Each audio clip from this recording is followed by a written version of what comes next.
자, 오늘도 스치면 상한가 특이점으로 먼저 문 열어보도록 하겠습니다. 오늘의 지수 한번 살펴볼까요? 자, 코스피 2615포인트까지 내려갔고요. 코스닥은 더 빠졌습니다. 1.24% 하락하면서 711포인트까지 빠진 모습입니다. 제가 아까 말씀드린 것처럼 오늘 하락한 종목 수가 너무나도 많았기 때문에 체감한 하락은 거의 코스피는 1% 넘는, 그리고 코스닥은 2%에 가까운 하락세가 아니었을까, 이렇게 좀 생각이 듭니다. 오늘 시총 상위, 코스피 시총 상위에서는 삼성전자와 하이닉스 지난주와는 달리 떨어지고 있습니다. 하지만 현대차와 기아는 이번 주는 우리가 주인공이야라고 꼭 말하는 것 같은데요. 여기에 대한 이야기들도 오늘 준비가 되어 있습니다. 함께 하시면 좋을 것 같습니다. 자, 오늘 함께할 매니저부터 소개해 볼게요. 화목한 화목팀 나왔습니다. 이가람 매니저, 조기준 매니저, 김웅태 매니저 나왔습니다. 어서 오십시오. 안녕하십니까. 네, 안녕하십니까. 자, 그럼 이제 오늘 어떤 특이점을 가지고 좀 이야기를 해볼지 하나하나씩 이야기 나눠보도록 하겠습니다. 오늘의 첫 번째 특이점 열어주시죠. 트럼프를 웃게 한 통 큰 전략. 관세 리스크 해소한 현대차 물음표. 이게 느낌표에서 물음표, 어딘가 그 사이가 좀 되어가지 않을까 생각이 듭니다. 사실 어제 현대차가 미국에 전략적 투자를 하겠다라는 소식을 딱 24시간 전에 제가 방송 들어오기 전에 텔레그램을 통해 소식을 봤습니다. 근데 이게 정확한 출처가 없어가지고 방송에서 얘기하기는 좀 애매하겠다라고 했지만 방송 끝나고 보니까 오피셜하게 소식이 좀 나왔습니다. 이런 걸 좀 미루어 봤을 때 어제 현대차가 또 강하게 움직였잖아요. 아무래도 그거에 대한 소식, 그거에 대한 호재로 반영한 상승분이 오늘까지 좀 이어지지 않았나라고 좀 생각이 듭니다. 그래서 오늘 현대차가 장중에는 7.5%까지 올라갔습니다. 그런데 윗꼬리를 달고 22만 원까지 다시 좀 내려온 모습이었는데, 이가람 매니저님, 네. 이거 지금 엄청난 호재는 맞습니다. 근데 버스가 지나간 것 같기도 하고 아닌 것 같기도 하고 좀 애매한 상황인 것 같아요.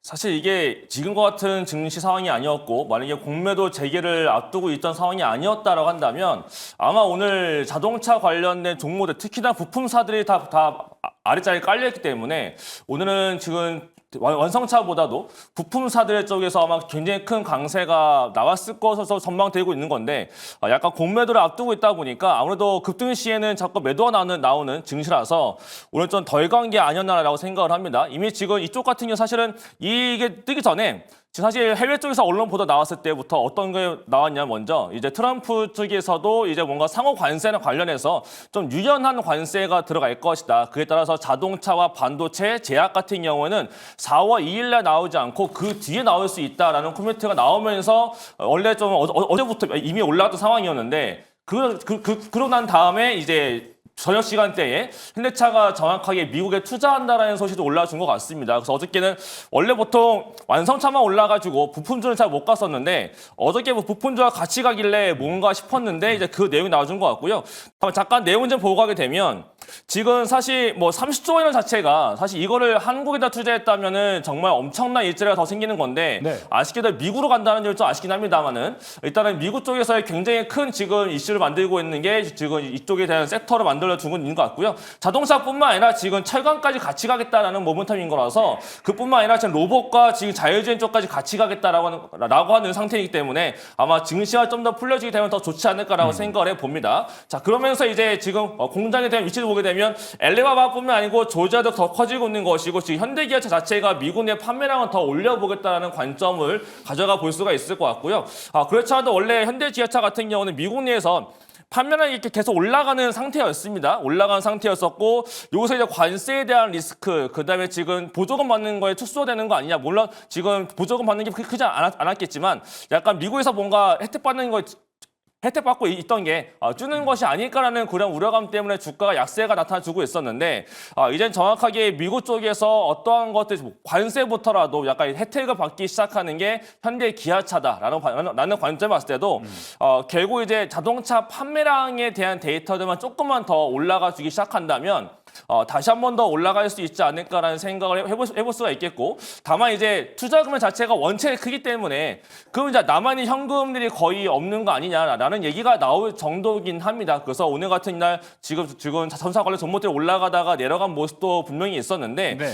가장 중요한 사실은 트럼프가 원하고 있는 제조업에 대한 규모를 미국에다가 선물해 준 것이고, 그냥 자동차만 가는 게 아니라 철강도 가는 것이고, 그 안에서 내재화를 다 시킬 수 있는 즉 자동차 완성차를 만들 수 있는 구조를 미국에다 다 같이 만들겠다라고 하는 게 포인트이기 때문에 결국 미국 쪽과 이제 국내 기업 간의 관계가 더 좋아지는 것들, 결국 지금 현대를 시작을 해서 다른 기업들까지 결국 미국에 대한 진출을 조금씩 더 서두를 수 있지 않을까라고 본다면 미국과에서의 그런 상호 관세뿐만 아니고 여러 가지 리스크들은 결국은 나라보다는 기업들이 해결을 좀 더 할 수 있는 모멘텀이 생기지 않을까라고 보기 때문에 전 이번 공매도만 잘 넘어가게 된다면 4월 2일 날 상호 관세는 그냥 넘어가지 않을까라고 말씀을 드리겠습니다. 알겠습니다. 일단 단기적으로 봤을 때는 쉬어가는 구간이라고도 우리가 해석할 수 있겠지만 장기적으로 봤을 때 그리고 공매도가 더 지나갔을 때는 오히려 더 주가 퍼포먼스 기대해 볼 만하지 않을까라고 좀 생각이 듭니다. 그렇다면 조규준 매니저님, 뭐 현대차와 기아 어제부터 계속 우리가 이야기를 하고 있긴 하지만 내일장 당장 매수해야지 이런 건 어떤 전략이 될 것 같으세요?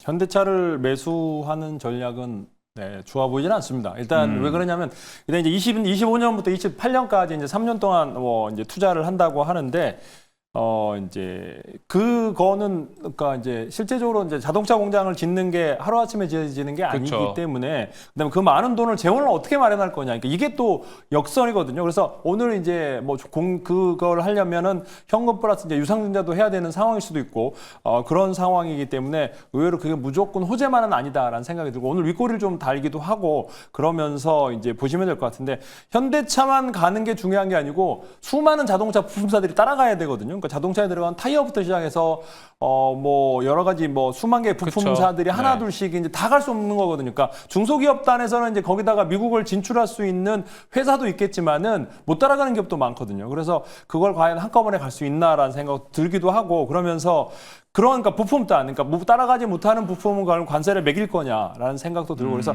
트럼프와 더불어 현대차가 이제 어떤 정치적인 쇼를 한 것 같다는 생각이 드는데 주가는 단기적인 반등이 나왔지만은 중장기적으로 계속 사고로 상승할 가능성은 좀 약해 보이기 때문에 조금 주의를 네. 주면서 매매를 하시기를 권해드리도록 하겠습니다. 알겠습니다. 그렇다면 뭐 조규준 매니저님 지금 방금 얘기는 섣불리 매수를 하기보다는 좀 더 확인되고 들어가자 이걸로 정리해 볼 수 있을까요?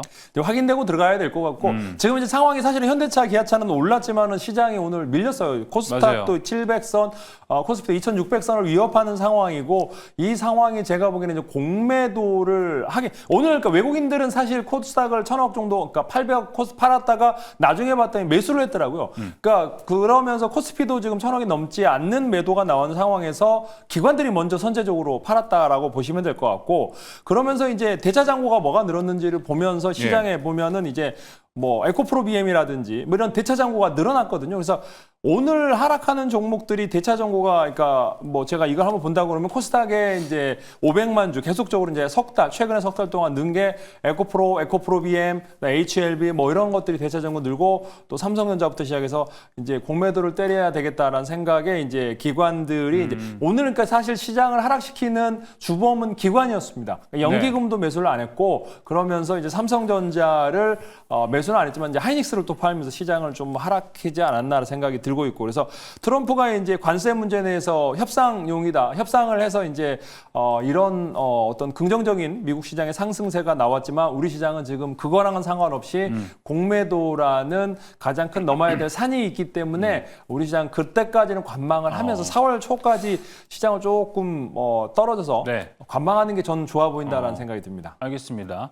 어제도 사실 현대차가 올라갔을 때 주된 이유, 공매도에 따른 수급 공백을 좀 메우는 것들 아닐까라고 생각을 했는데 사실 지금 와서도 김용태 매니저님, 현대차와 기아가 지금 요즘 이틀 그새 올랐다고 이게 공매도에 타깃이 될 것 같다라는 생각은 안 들거든요. 저도 타깃이 될 것 같다 생각 안 듭니다. 네. 그래서 저는 오히려 다만 더 포인트가 되지 않을까 싶어요, 지금. 저는 좀 자동차 부품주들은 오히려 상승세가 유지하지 않을까라고 좀 보고 있는데, 일단 공매도가 이제 이번 주 말일부터 이제 시작이 되잖아요. 다음 주 이제 월요일부터가 이제 공매도 재개가 시작되면서 4월 첫 거래일부터가 공매도가 진행될 건데, 아마 그럴 때일수록 공매도가 가장 대차 잔고가 많은 종목들 위주로서 들어갈 거예요. 네. 지금에서 최근 3개월 추이를 봤을 때 대차 거래 상위 10개 종목을 코스피 쪽으로 본다면은 삼성전자, 두산에너빌리티, 뭐 삼성중공업, SK하이닉스 이런 종목들도 많습니다. 대차 잔고가 많고, 코스닥도 역시나 마찬가지로 상위 10종목을 본다면 에코프로 BM, HLB, 뭐 휴마시스, 뭐 신라젠 이런 종목들이 많습니다.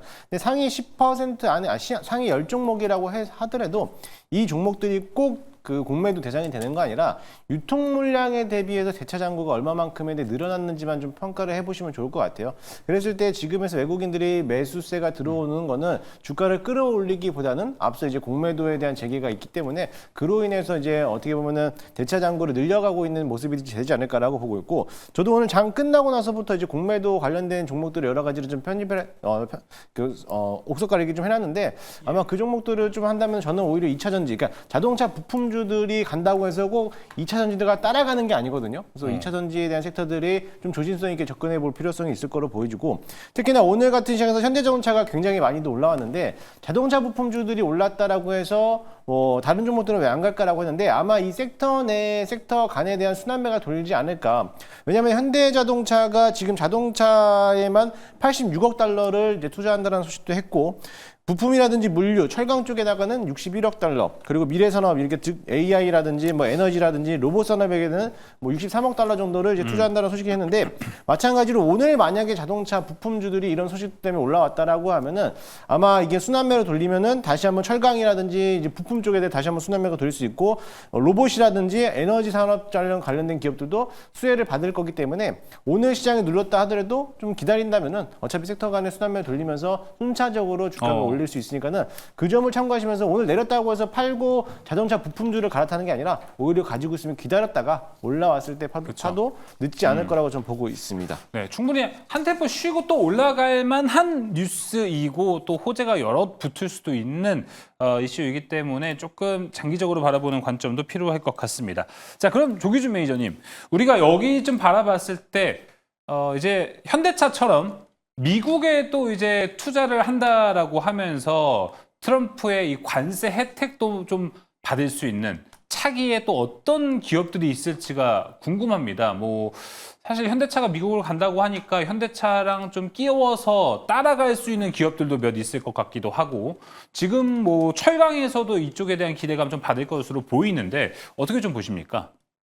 근데 지금 현재 이제 돈 있는 데가 이제 현대그룹은 분기당 3조씩 영업이익을 내고 있고 당기순이익을 벌고 있기 때문에 이제 거기에 투자할 수 있는데, 결국 이제 그 현대그룹을 뺀다고 하면 일단은 이제 삼성과 SK 이 정도인데, 그 외에 이제 중소기업이 갈 만한 회사가 있을까라는 생각이 듭니다. 그래서 삼성, SK를 제외한 이제 현대 요 회사들이 이제 갈 텐데, 만약 포스코가 뭐 갈 수도 있겠지 모르지만 지금 자금이 없거든요. 그래서 거기 미국에다 공장을 지을 수 있는 중소기업은 많이 있겠죠. 최근에 그러니까 보면 그 중소기업 관련해서 휴스틸이라는 분과 뭐 세아제강이라든가 이런 쪽에 이제 관광 업체들이 조금은 이제 나올 것 같아요. 그러니까 중소기업 중에서도 이제 에너지 유전관을 만드는 회사들은 이제 캐시가가 굉장히 많거든요. 그래서 그런 회사는 미국에다 가서 유전관 관련해서 지을 수 있다라는 생각이 들기 때문에 그런 중소기업 중에서도 좀 나올 것 같고, 그러니까 제일 중요한 거는 그동안 최근에 이제 현금, 그다음 유보율이 높은 기업들 중에 몇 있을 텐데, 삼성과 SK는 지금 현재 이제 얘기는 하겠지만은 이미 이제 투자를 하고 있었거든요. 그러니까 그 전부터 이제 삼성전자는 이제 텍사스 공장도 짓고 있고 그렇기 때문에 이제 마지막 남아 있는 건 SK 하이닉스가 아닌가라는 생각이 듭니다. 그래서 SK 관련해서 한번 잘 살펴볼 필요도 있겠다라는 생각이 듭니다. 알겠습니다. SK 그리고 뭐 삼성을 비롯한 국내 대기업들 현재 뭐 현금 보유라든지 유보율이 좀 여유가 있는 기업들은 기대해 볼 만하다라고 얘기해 주셨습니다. 제가 사실 이거를 이제 조기준 매니저님 뭐 자율주행, 로봇 쪽을 얘기하실 줄 알고 드린 질문이었습니다. 그러다 보니까 그쪽에 대한 모멘텀도 좀 추가적으로 얘기를 해주시면 좋을 것 같아요.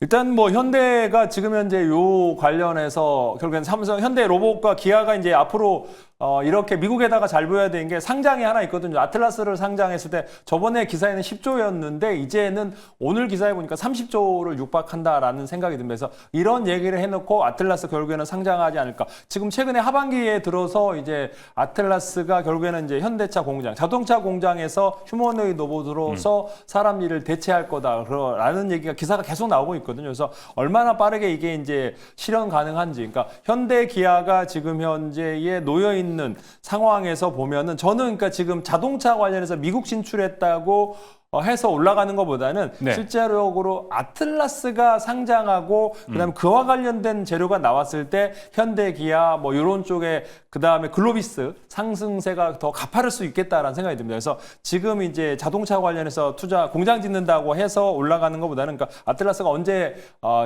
상장하느냐, 보스턴 다이나믹스가 언제 상장하느냐가 더 큰 기대감을 갖게 하고 있습니다. 저는.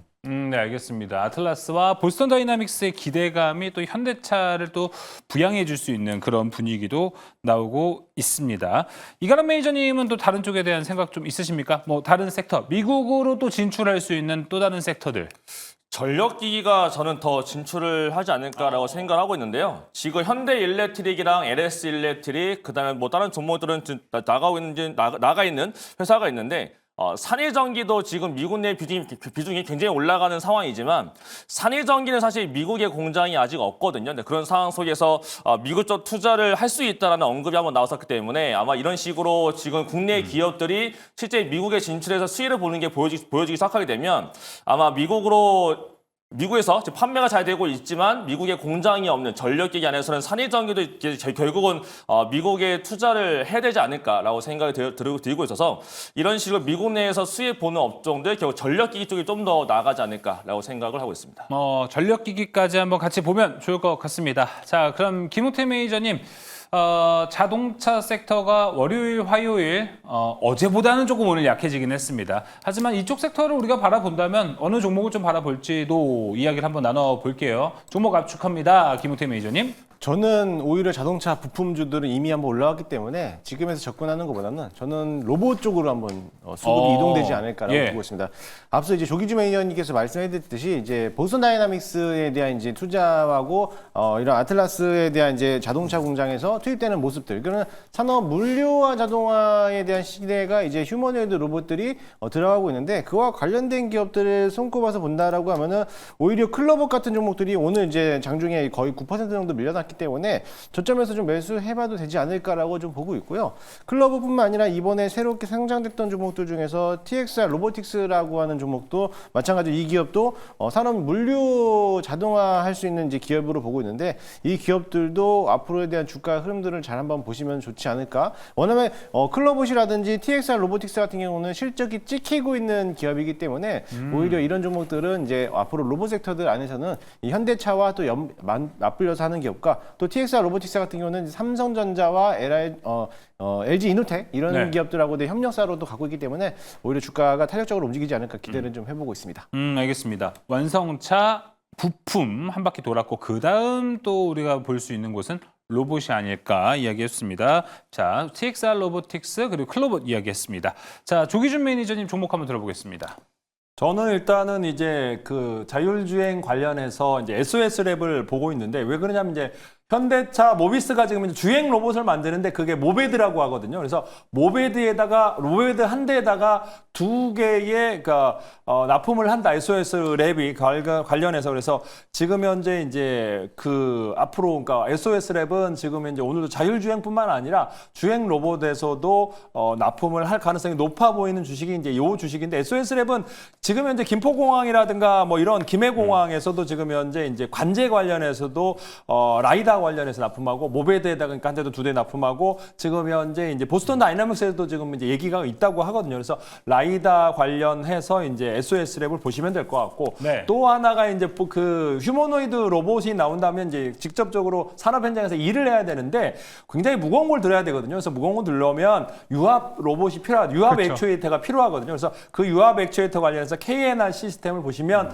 현대그룹에다 현대차 중공업이든 현대그룹에다가 납품한 이력이 있는 KNR 시스템 시스템이라고 보시면 될 것 같고 또 하나가 이제 유압으로 갈 수밖에 없는 게 방수 기능이거든요. 그러니까 어떤 분진이라든가 먼지라든가 이런 현장에서 직접적으로 이제 액추에이터가 되려면 유압식으로 가져가야 되거든요. 우리가 공작 기계라든지 여러 가지들이 보면은 힘이 실리고 1톤 이상 뭐 들으려면 지금 현재 상황에도 120kg 이상 유압 액추에이터 관련 로봇팔을 만든 게 KNR 시스템이기 때문에 이 두 주식을 살펴보시면 좋을 것 같습니다. 네, SOS랩 KNR 시스템 이야기 들어봤습니다. 조기준 매니저와 김웅태 매니저는 이 현대차 미국 투자 이슈와 함께 좀 로봇에 주목을 하고 있는 모습이고요. 이가람 매니저는 어디를 주목할지 궁금합니다. 저는 이제 자동차가 한 번 더 움직이게 되면 결국 지금 자사주 매입을 하고 있는 기업과 그다음에 지배구조 관련해서 결국 또 한 번 더 이슈가 나타날 수 있는 쪽을 좀 관심 있게 보면 되지 않을까라고 생각을 합니다. 저는 그래서 현대 모비스가 현재 지금 자사주 매입을 하고 있는 상황이 있고 근데 이 또한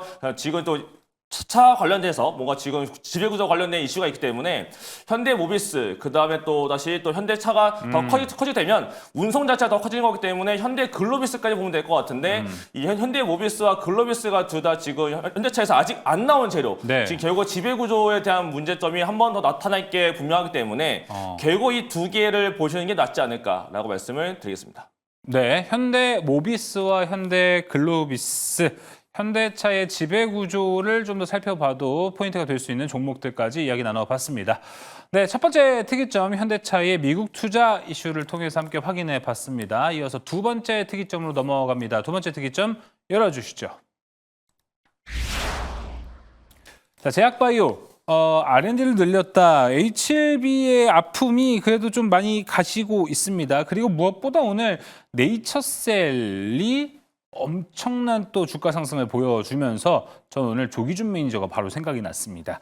왜냐면은 2달 전부터 조기준 매니저가 이제 진짜 세포 치료제를 꼭 봐야 할 때가 됐다라고 계속 강조를 해줬거든요. 첨생법 이야기 할 때부터도 그랬고요. 그랬더니 이제 네이처셀이 줄기세포치료제 FDA 혁신치료제 지정에 이틀 연속 상한가를 가면서 좀 주목을 받고 있습니다.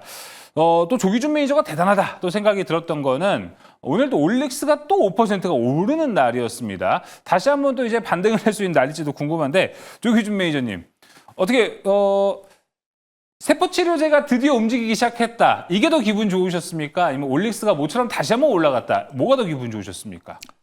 올릭스가 올라서 더 기분이 좋아요. 사실 오늘 네. 올릭스가 52만 주 보유수가 풀리는 날이거든요. 예. 그러니까 전환사채 물량이 나오는 날인데, 그러니까 그 물량에다가 플러스 이제 4월 10일 날 49만 주가 또 나오는데도 불구하고 이제 오늘 올랐거든요. 그러니까 막상 이제 이 물량 때문에 하락했지만은 그 물량은 누군가는 미리 팔았던 쪽에서 다시 사갈 거라는 거죠. 그래서 세포치료제 관련해서 시장은 열렸고 실제적으로 올릭스는 그 수혜가 예상되는 주식이고 저는 1조 넘어서 또 계속적으로 올라갈 회사다라고 보시면 되는데 저는 이제 그거 앞서 네이처셀은 2016년부터 매매를 했었어요. 그때 네. 6, 7천 원부터 증권사 있을 때 매매를 했었고 네이처셀이 이제 이렇게 사실 지금 현재 오늘 올라서 1조 8천억 정도의 시총인데 저는 이게 이 네이처셀이 결국에는 어느 순간에 10조가 넘어갈 거란 회사라고 생각을 합니다. 그러니까 2016년부터 어체 탐방을 갖고 실제적으로 그거를 치료를 받는 사람을 알아요. 그러니까 주변 지인들 중에 이제 일본에 가서 관절염 치료제라든지 다른 여러 가지 이제 또 얼굴, 피부, 미용도 있고 그래서 굉장히 많은 치료, 그러니까 저기 환자 모임에서도 있고 가보았고 그래서 네이처셀 관련 주주총회도 그때 참석을 했었고 그러면서 굉장히 오랫동안 알아했던 회사인데 왜 그러냐면 엄청나게 많은 환자들이 일본 가서 그 관절 조인트 시스템을 맡고 있습니다. 그리고 이제 FDA에서 그 전에 이제 RMAT를 맞았고 제가 이제 작년에 매매했을 때 RMAT으로 올랐다가 오늘 이제 혁신, 그러니까 그거보다 한 단계 위인 혁신 치료제라고 등록이 되면서 결국에는 이제 허가로 가는 과정 속에 있는데 중요한 거는 지금 네이처셀이 임상을 미국에서 진행하고 있지는 않아요. 한국에서 임상했던 과거치 3년치 데이터를 가지고 이렇게 혁신 치료제라고 승인을 해준 거거든요. 그만큼 FDA가 H1B 관련해서는 승인을 해줄지 말지 굉장히 뒤에 미루는데도 불구하고 네이처셀 1조짜리 이제 지금 현재 1조 8천억이 올라왔는데 혁신적인 치료제로 인정이 되고 있고 지금 현재 우리나라에서도 지금 현재 첨세법이 됐는데 계속 논의되고 있습니다. 그러니까 첨세법 관련해서 신청한 많은 회사들 관련해서 이제 위원회를 통해서 어떤 품목에 관련해서 허가를 내줄지 여러 논의가 되고 있을 겁니다. 그래서 이제 그 관련해서 올라가고 있고 네이처셀이 지금 올라가는데 티슈 티슈진, 그러니까 관절염 치료제, 그러니까 지금 현재 희귀약품이 아닙니다. 관절염은 환자가 어마어마하게 많지 않습니까? 네. 사실 그리고 인공관절도 있고 약품도 있고 많은 시장이, 그러니까 나이가 들면 관절이 제일 문제지 않습니까? 그래서 그런 관절에 관련해서 인공관절을 해야 되는데 인공관절은 또 이제 확실한 이제 치료가 되겠지만은 또 그러니까 어르신들은 이제 체력이 안 될 때는 또 인공관절 못하는 경우도 있더라고요. 그렇죠. 그래서 주사 한 방으로, 그러니까 네이처셀은 자가 면역입니다. 그러니까 자기 배에서 뽑은 지방 세포를 분화해서 자기 무릎에다가 놓는 거기 때문에 거부 반응도 많이 없습니다. 그래서 제가 굉장히 많은 치료를 받는 사람이 실제로 제가 중국 가서도 보고 일본 간 사람도 봤고 그래서 실제로 그분들이 등산을 다니더라고요. 그러니까 이렇게 제대로 걷지 못하신 분들이. 그래서 그만큼 혁신적인 치료제가 받을 만했다. 그리고 결국에는 우리나라에서 이 관절염 치료제 그리고 이 다른 여러 치료제가 대부분 승인이 날 거고 그와 관련해서 네이처셀은 어느 순간 언젠가는 10조가 넘어갈 수 있는 회사다. 10만 원 넘어갈 수 있는 회사. 물론 그러니까 주가는 바로 가지는 않고 요번에 상승하면서 그쵸. 조정을 거쳤다가 쉬어가면서 하겠지만은 우리나라도 결국에는 줄기세포, 세포치료제 시장이 열리면서 그와 관련된 지금 관련해서 아직 우리 이제 일본하고 중국하고 뒤쳐져 있지만 종주국 지위를 찾을 것이다라고 확신하고 있습니다. 알겠습니다. 그러다 보니까 조기준 매니저가 꾸준히 강조를 했었기 때문에 그 어느 때보다 세포치료제 이번 상승 좀 기대가 되고 앞으로도 좀 상승 사이클에 돌입하지 않을까 이렇게 생각이 듭니다. 김웅태 매니저님, 오늘 세포치료제 섹터를 보면요. 이 외에도 뭐 이제 SCM 생명과학은 유중 납입 완료를 했다라는 이슈도 있었고 제넥신도 뭐 이제 미국 코넬 의대와 공동 연구를 한다. 앱클론도 뭐 FDA 3상 진행 중 희귀 의약품 지정이 됐다. 뭐 다양한 좀 가지각색들의 이슈들을 가져가면서 좀 올라가기는 했었는데 어떻게 좀 분위기 좀 많이 좋아졌다고 보십니까, 여기? 일단은 세포치료제 관련돼서는 분위기는 많이 좋아지고 있는데 오늘 이제 단발성 이슈로서 올라왔던 기업들 중에서 조금 이제 특징적인 이슈를 본다면은 희귀성 의약품에 대한 FDA 승인을 받았던 기업들이 있어요. 네. 그 기업들이 여러분들이 조심해야 될 필요성이 있는 게 대표적인 게 이제 온코니 테라피틱스라는 기업인데 오늘 장중에 거의 상한가까지 부분까지 올라왔다가 또 이제 윗골을 달고 있는 모습인데 사실 이 세포 치료제 같은 경우는 계속적으로 이제 연구를 개발 목적으로서 꾸준하게 진행되는 거 있지만은 이 희귀성 의약품에 대해서 FDA 승인 건수는 1년에 우리나라 국내 제약 업체들이 거의 16건에서 20건 넘게 매년 나오고 있습니다. 그만큼 희귀성이 굉장히 필요하다라고는 인식하고 있겠지만은 사실 희귀성이라는 거는 보편적인 질병이 아니다라는 거예요. 그러면 그만큼 환자가 줄 거고 그 주는 만큼에 대한 실질적으로 받을 수 있는 금액은 없다라는 거죠. 실적에서는 뚜렷하게 나타나지 않는다라는 거죠. 다만 장점이라는 거는 그 희귀성 질환으로 인해서 임상 실험에 대해서는 온전하게 이제 FDA 승인을 받았을 때는 한 번 더 건너가고 이제 쉽게 좀 진행될 수 있다라는 거에 대해서 장점은 있겠지만은 실질적인 측면에서는 이 의약품에 대한 지정에 따라고 해서 모든 게 다 호재로서 적용하는 건 아니기 때문에 그거를 조금 조심스럽게 접근하시면 좋겠고 이 네이처셀 같은 경우라든지 아니면 이제 세포치료제 같은 경우는 앞으로에 대한 첨생법에 대한 수혜를 보고 있는 기업이기 때문에 저희가 가지고 있는 종목 중에서 이제 파미셀이라는 기업도 저희가 이제 포트에 보유하고 있잖아요. 그쵸. 이런 기업들도 얼마 전까지만 하더라도 이제 새로운 제3공장을 신설하겠다라고 하면서 이제 내용도 나왔기 때문에 앞으로 첨생법 관련된 기업들은 계속적으로 수혜를 볼 것으로 보고 있습니다. 그래서 앞서 우리가 편입했던 이제 코어롱 티슈진이라든지 이런 종목들도 상승세를 유지하고 있는데 다만 좀 우려되는 거는 이게 단기적으로서 주가가 많이 올라왔기 때문에 이제 이번 주가 끝나면 이제 공매도에 대한 문제. 맞아요. 그걸로 인해서 조심성 있게 좀 접근하시면 좋겠고 사실 이게 누른다 하더라도 어쨌든 간에 이게 다시 한번 주가가 이 대차 잔고가 는다고 해서 공매도의 타깃은 아니겠지만은 오히려 그런 기회일 때 쇼커버링이라든지 아니면 쇼키즈가 또 들어올 가능성도 클 수 있으니까는 그 점을 또 역용한다라고 하면은 충분히 뭐 제약바이오 같은 경우는 지금부터 좀 담아봐도 되지 않을까라고는 보고 있습니다. 알겠습니다. 말씀 좀 잘 해주신 것 같습니다. 오늘 안 그래도 대차 잔고가 지금 늘어나고 있다. 다음 주에 있을 공매도 때문에 대차 잔고 늘어나고 있다라고 되게 말이 많은데 이가람 매니저님. 자, 지금 뭐 신규 매수 관점에서, 보유자 관점도 그럴 것 같습니다. 보유자 관점이라면은 내가 만약에 지금 제약바이오를 어느 정도 수익을 보고 있다.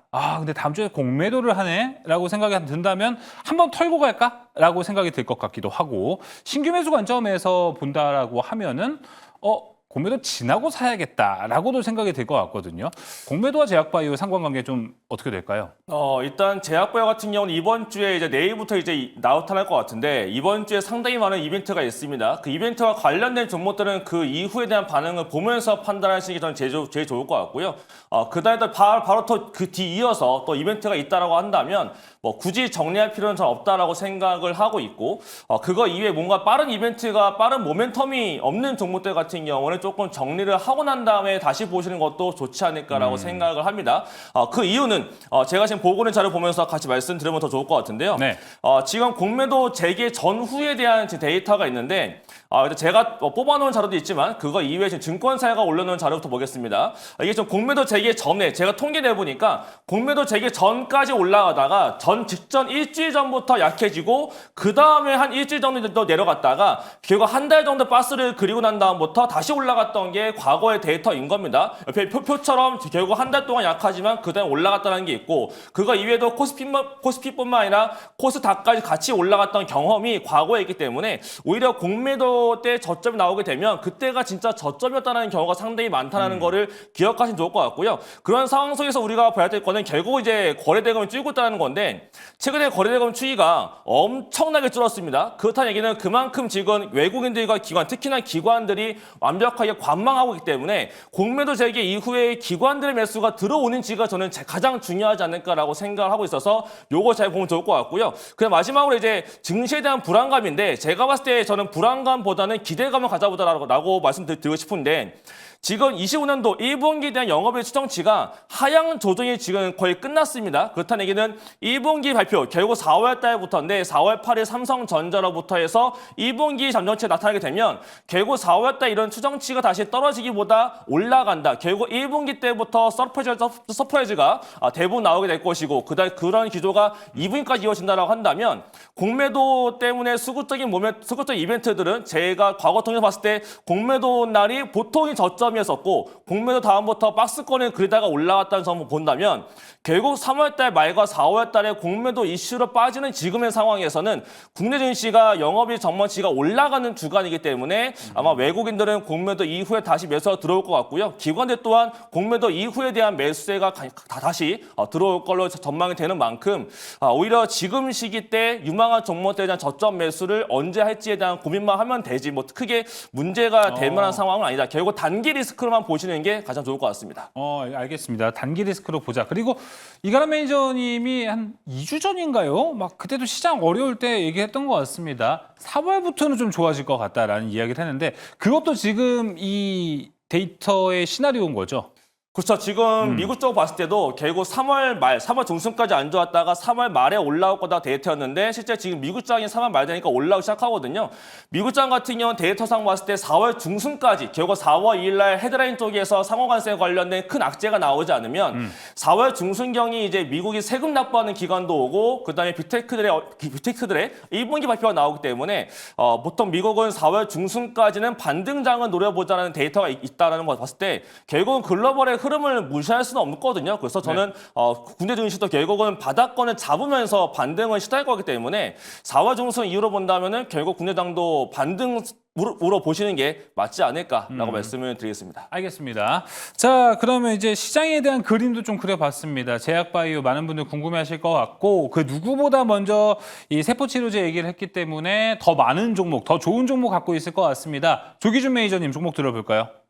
저는 일단은 뭐 이제 에스바이오메딕스를 말씀드렸는데 뭐 어제 이제 10몇 프로 올랐다가 오늘 또 11% 다 빠졌습니다. 맞아요. 외국인들이 또 8만 주 샀다가 또 6만 주 오늘 팔면서 하락을 했는데 저는 이제 이게 그 환기 종목을 띄었거든요. 그러니까 일반적인 종목으로 됐고 재무제표도 나왔고 그러면서 부채 비율도 줄었습니다. 근데 중요한 건 에스바이오메딕스가 지금 현재 이제 4월 달에 임상, 그러니까 파킨슨 관련해서 임상 결과가 나올 거고, 그러니까 파킨슨은 희귀약품이 아닙니다. 그러니까 중증은 맞고 그래서 이게 이제 첨생법 관련해서 규제 샌드박스에서 허가가 나올 수가 있는 거거든요. 왜냐하면 효과와 안정성이 확보되면 치료를 할 수 있기 때문에 파킨슨은 지금 치료약이 없는 상황이기 때문에 그 관련해서 허가가 나올 가능성이 가장 높은 게 아닌가 생각이고요. 4월 임상 결과와 더불어 이제 환기도 띄었기 때문에 그러니까 이런 세포 치료제, 줄기세포 치료제에서 파킨슨 환자들이 생각보다 많습니다. 저의 친인척도 있고요. 지인들, 주변의 지인분들이 생각보다 많이 파킨슨을 앓고 계시더라고요. 그리고 전 세계적으로도 그렇고 우리나라도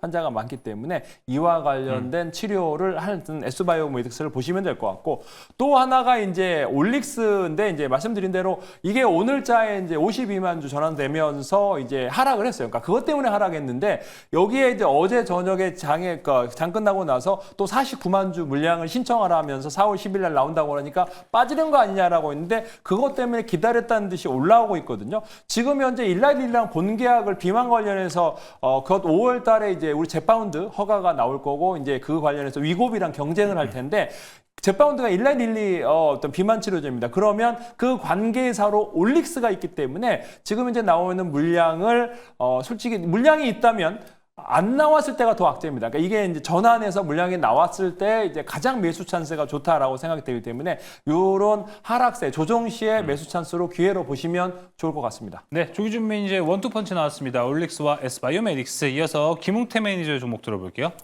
저는 앞서 얘기했던 것 중에서 파미셀을 하나 좀 보고 있는데 파미셀이 이번에 300억 규모를 투자를 하면서 새롭게 신설, 울산 공장에다가 제3공장을 신설하겠다는 건데 이 부지가 지금 1공장과 2공장을 합친 것보다도 큽니다. 그만큼에 대해서 의약품을 좀 재발하고 있고 생산 능력을 늘려가고 있다는 소식들도 나오고 있고요. 또 엔비디아 AI 칩이었던 이제 앞으로 나올 수 있는 루빈하고에 대한 단독적으로 이제 그 연구 개발에 참여할 수 있는 거 사용에 대해서 협업하고 있다는 내용들도 나오고 있고 그렇게 봤을 때 파미셀에 대한 주가들도 다시 한번 상승하지 않을까. 최근 들어서 연기금이라든지 기관들이 꾸준하게 수매수를 하고 있는데 이게 거의 2월 10일부터 지금까지도 한 번도 안 쉬고 계속적으로 매수하고 있거든요. 그렇게 된다면은 오히려 주가가 지금에서부터 추가적인 상승세가 나오지 않을까라고 기대를 해보고 있으니까는 그 점을 참고하시고 두 번째 종목은 이제 상장된 지 얼마 안 된 종목인데 오름 테라피틱이라는 종목입니다. 이 종목도 조정을 받고 나서부터 이제 3거래 연속적으로 상승하고 있는데 이 종목은 이제 백혈병 치료제하고 유방암에 대한 치료제를 또 이제 임상 1상을 지금 미국에서 시행하고 있고 이미 두 가지에 대한 이제 파이프라인 가지고 이 기술 이전을 했기 때문에 앞으로 이제 물론 실적적인 측면에서 적자를 한번 들어왔지만은 앞으로 올해부터 기술 이전에 대한 논의가 계속적으로 나온다면은 실적이 개선될 거라고 보고 있고 이제 막 주가를 한번 턴어라운드 했기 때문에 상승 여력이 나오지 않을까. 오늘부터 시작해서 이제 사모펀드들은 계속적으로 매수하고 있지만은 기관과 외국인들이 매수세로 전환했기 때문에 당분간 단발성이라도 한번 주가를 한번 끌어갈 가능성이 크기 때문에 이 종목도 잘 보시면 좋을 것 같습니다. 네, 파미셀, 오름 테라퓨틱까지 들어봤고요. 이가람 매니저 종목도 들어보겠습니다. 첫 번째는 유한양행을 보고 싶고요. 오늘 같은 경우에 이제 폐암 환자가 폐암 4기 환자였는데 렉나자를 받은 다음부터 6개월 동안 해보니까 완전 관해가 나왔다라고 합니다. 폐암이 이제 암이 이제 사라진 건데 이런 뭔가 엄청난 약이 나왔음에도 불구하고 오늘 주가가 별로 못 갔어요. 그렇다는 얘기는 공매도 이슈만 지나가게 되면 결국 자연스럽게 올라가지 않을까라고 생각을 하고 있고 그다음에 지금 여의도에서 오늘까지인가 내일까지 이제 IR을 하고 있는데 D&D 파마텍이라는 종목이 있습니다. 이 종목도 최근에 올라온 IR 자료가 다시 올라왔는데 업데이트한 걸 보니까 비만 치료제 이외에 지금 메스트리제 쪽에서 지방 간의 그 감소 추이가 지금 경쟁약 대비 굉장히 빠르게 올라오고 있다는 데이터가 떠 있어서 6월 달에 여기에 대한 1차 지표 나온다고 하는데 아마 굉장히 잘 나올 걸로 전망이 되고 있으니까 6월 달과 4월 달 모멘텀 보신다면 유한양행과 D&D 파마텍을 보시면 좋겠습니다. 네, 오늘 세포 치료와 현대차 이슈까지 다뤄보면서 두 가지 특이점 이야기 모두 나눠봤습니다. 이거 외에도 다양한 이야기 나눠볼 수 있는 공간 안내해드리겠습니다. 이가람 매니저님. 네, 저는 항상 데이터로 설명드리고 있는데 오늘도 다양한 데이터를 가지고서 객관적으로 시장을 바라보는 방법에 대해서 말씀을 드려보도록 하겠습니다. 데이터로 승부합니다. 이가람 매니저의 무료 방송 가시면 되고요. 이어서 조기준 매니저님. 예, 10시 10분에 유튜브 조기준 검색하고 들어오시면 되는데 네이처셀과 더불어 오늘 올릭스 관련해서 설명을 드릴 테니까 10시 10분에 조기준 검색하고 들어오시거나 시간이 안 되시면 녹색 밴드 조기준 참고하시면 되겠습니다. 제약바이오 궁금하다. 조기준 매니저님 찾아가시면 될 것 같고요. 김웅태 매니저님은요? 네, 저는 오늘 10시부터 무료 방송을 준비를 했는데 여러분들이 궁금해하고 계시는 공매도에 대해서 정확하게 짚어드리도록 하겠습니다. 앞으로 공매도가 제기됐을 때 어떤 섹터가 타겟이 될 수 있는지 제가 보고 있는 관점에 대해서 설명해드리도록 할 테니까는 많이들 찾아주시기 바라겠습니다. 네, 다음 주부터 시작되죠. 공매도에 대비하고 싶으신 분들은 김웅태 매니저의 무료 방송에서 잘 대비해 보시면 좋을 것 같습니다. 오늘 특이점 여기서 마무리합니다. 이어서 특별한 탑5로 이어집니다.